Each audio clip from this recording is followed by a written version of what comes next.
ശക്തനാണല്ലോ എന്റെ ദൈവം. ഇല്ലില്ല സാധ്യമായൊന്നുമില്ല. സർവശക്തനാണല്ലോ എന്റെ ദൈവം. ഇല്ലില്ല സാധ്യമായൊന്നുമില്ല.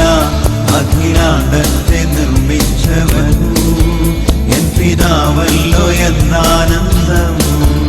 അഖിലാണ്ടത്തെ നിർമ്മിച്ചവൻ എൻ പിതാവല്ലോ എന്നാനന്ദം.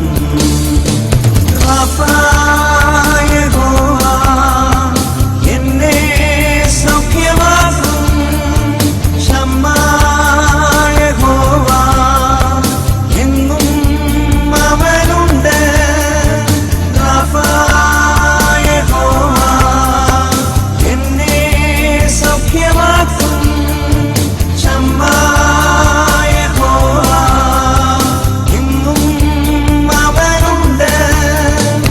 ഈ ദൈവം എന്റെ ദൈവം, എൻ പിതാവല്ലോ എന്താനന്ദം.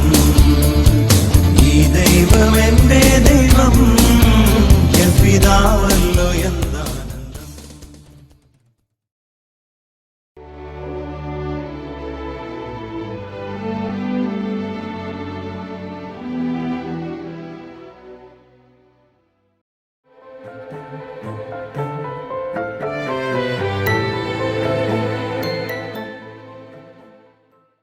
നമ്മൾ തിരിച്ചറിയ മക്കളുടെ സമൃദ്ധി ദൈവാനുഗ്രഹത്തിന്റെ സമൃദ്ധിയാ.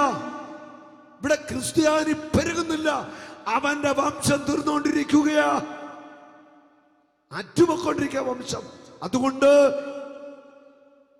മാറ്റമുണ്ടാവണം. ആൺമക്കളെയും പെൺമക്കളെയും 25 വയസ്സാകുമ്പോഴത്തേക്ക് കെട്ടിച്ച്, പെണ്ണിനെ ഒരു 22 വയസ്സിൽ കെട്ടിക്കണം. അതിനു മുന്നേ അപ്പനും അമ്മയൊക്കെ ആലോചിച്ച് ഇവരെ കെട്ടിക്കാനുള്ള പണമൊക്കെ ഒരുക്കി വെക്കണം. അതൊക്കെ കരുതണം. തോന്നിവാസം തന്നിട്ട് കാര്യമില്ല. 25 വയസ്സ് മോനല്ലേ 26 വയസ്സാകുമ്പോഴേ കല്യാണം കഴിപ്പിച്ച് അവൻ്റെ കാര്യങ്ങൾ ക്രമീകരിച്ചു കൊടുക്കണം. അപ്പനും അമ്മയ്ക്കൊക്കെ ഉത്തരവാദിത്വമുണ്ട്.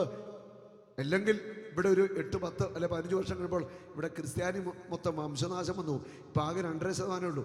ഈയിടെ ഞാൻ ഒരു ഇത് വായിച്ചാണ് റിപ്പോർട്ട്. 2.5% ഇപ്പോൾ കുറഞ്ഞു, 2.2% ഉള്ളൂ. ക്രിസ്ത്യാനിയുടെ എണ്ണം കുറഞ്ഞുകൊണ്ടിരിക്കുക. അതുകൊണ്ട് ഈ പോക്ക് നമ്മൾ പോയിട്ട് കാര്യമില്ല. അതുകൊണ്ട് ചേച്ചിമാരെ കൊച്ചുമക്കളെയൊക്കെ കയ്യിലെടുത്ത് ഉമ്മ കൊടുക്കണമെങ്കിൽ, താലോലിക്കണമെങ്കിൽ മക്കളെയൊക്കെ 30-ാം വയസ്സിലും 38-ാം വയസ്സിലും കെട്ടിക്കാൻ വെച്ചുകൊണ്ടിരുന്നിട്ട് കാര്യമില്ല. നേരത്തെ കാലത്തെ പെൺപിള്ളേരെ കെട്ടിക്കണം, ആൺപിള്ളേരെ കല്യാണം കഴിപ്പിക്കുകയും വേണം. ഹല്ലേലൂയ. ഈ അടുത്ത തൃശ്ശൂർ പ്രദേശത്ത് ഒരു കൺവെൻഷൻ നടക്കുമ്പോൾ ആളുകൾക്ക് ഞാൻ പ്രാർത്ഥിക്കുമ്പോൾ ഒരു സഹോദരി പ്രാർത്ഥിക്കാൻ വന്നു. എന്നോട് പറഞ്ഞു, എൻ്റെ വിവാഹ തടസ്സം മാറാമെന്ന് പ്രാർത്ഥിക്കണം. ഞാൻ മുഖത്തുനിന്ന് നോക്കി എൻ്റെ തലയ്ക്ക് വെച്ച് പ്രാർത്ഥിച്ചു.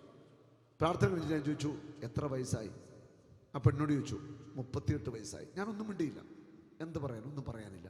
ഈ കഴിഞ്ഞ ദിവസം ഒരു സഹോദരൻ, ചെറുപ്പക്കാരൻ, മധ്യവയസ്കൻ, ചെറുപ്പക്കാരത്ത് പറയാനൊക്കത്തില്ല, എന്നോട് പറഞ്ഞു, എൻ്റെ വിവാഹം നടക്കാമെന്ന് പ്രാർത്ഥിക്കണം. പ്രാർത്ഥന കഴിഞ്ഞിട്ട് ഞാൻ ചോദിച്ചു, എത്ര വയസ്സായി? അടുത്ത് നിൽക്കുന്നവർ കേൾക്കാതെ ചോദിച്ചോട്ടെ, അവർക്കൊരു വേദന ഉണ്ടാവില്ലല്ലോ.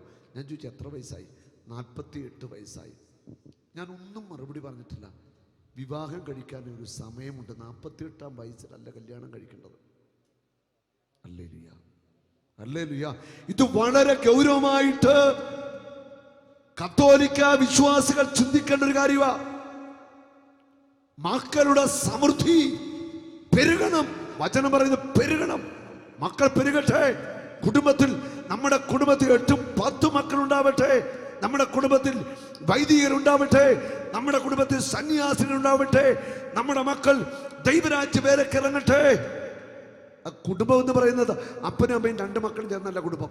നല്ല കുടുംബമാണെങ്കിൽ ഇതേ പേരക്കുട്ടികളും കൊച്ചുമക്കളും സർവ്വ എണ്ണം കൂടെ ഒരു 100 എണ്ണം ഒരു വീട്ടിൽ ഒന്നിച്ചുകൂടാ.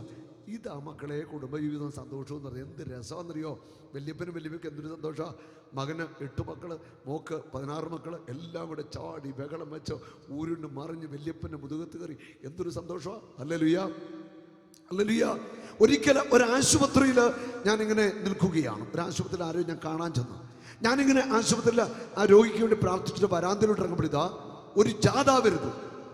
ആശുപത്രിയുടെ വരാന്തയിലൂടെ ഒരു ജാഥ ഇങ്ങനെ വരികയാണ്. ഒരു വല്യപ്പച്ചൻ ഇങ്ങനെ വീൽ ചെയർ ഇരിപ്പുണ്ട്. ഒരു 85 വയസ്സ് പ്രായമുണ്ട്. വല്യപ്പച്ചൻ ഇരിപ്പുണ്ട്. ഒരാള് ഈ ഗ്ലൂക്കോസ് കുപ്പി ഇങ്ങനെ പൊക്കി പിടിച്ചിട്ടുണ്ട്. പിന്നെ മൂത്രം ആ ട്യൂബ് ഇട്ടിട്ട് ഒരാളിങ്ങനെ ആ ട്യൂബ് ഇങ്ങനെ പിടിച്ചിട്ടുണ്ട്. 2-3 പേര് കൂടി ഈ വീൽ ചെയർ കൊണ്ടുപോകുക. ഒരു സംഘം ആളുകൾ, ഒരു 10-30 പേര്, മുതിർന്നവരെ കൊച്ചുമക്കളും എല്ലായിട്ടും ഇങ്ങനെ വരിക. എന്നെ അറിയുന്നവരാ. എന്നെ കണ്ടപ്പോൾ ഒരു സംശയം, പരിചയപ്പെട്ടു. ഞാൻ പറഞ്ഞു ഇന്നൊരു 15 പറഞ്ഞു. ഈ അപ്പന് വലിയ സന്തോഷമായി. ഞാൻ ചോദിച്ചു, അപ്പച്ച ഇതൊക്കെ ആരായി? എൻ്റെ പൊന്നു മോനെ, എനിക്ക് സന്തോഷം. ഇങ്ങോട്ട് നോക്കിയേ, എൻ്റെ പറയോട്ട് നോക്കിയേ, എൻ്റെ മക്കളും കൊച്ചുമക്കളുമായി ജാഥയായിട്ട് എൻ്റെ കൂടെ വരുന്നു. ഒരു വല്യപ്പൻ ഇതിൽ കൂടി എന്താ സന്തോഷം? ഇതാ കുടുംബജീവിതം എന്ന് പറയുന്നത്. ആകെ 2 എണ്ണത്തിന് വെച്ച് അങ്ങോട്ടും ഇങ്ങോട്ടും തട്ടിയിട്ട് ടെലിവിഷനും കണ്ടിരിക്കുന്ന നല്ല കുടുംബജീവിതം.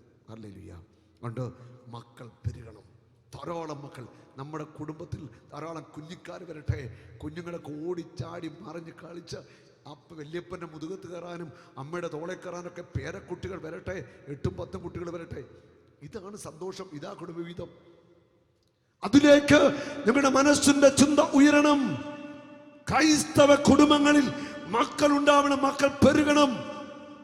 കർത്താവിന്റെ വാക്കായത്, നിങ്ങൾ പെരുകണം, സംഖ്യ കുറയരുത്. പെരുക എന്ന് പറഞ്ഞാൽ എന്താ?